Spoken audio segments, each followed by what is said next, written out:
guys, good afternoon. Sa mga veteranong nagwa-YT dyan, thank you. Sa mga supporters ko, patulong naman, hindi ako makapag-live na. Rejected daw ako.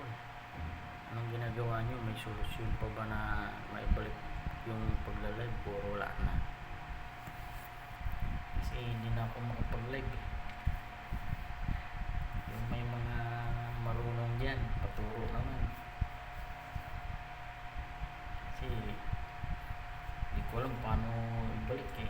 Ayaw na, pag pinindot ko yung live, ayaw na. Eh sabi, na-rejected daw ako. Buwan ba yan o taon or forever na hindi na makapag-live. Yun lang ang tanong ko guys. Thank you. Salamat, sana may masagot ng maayos.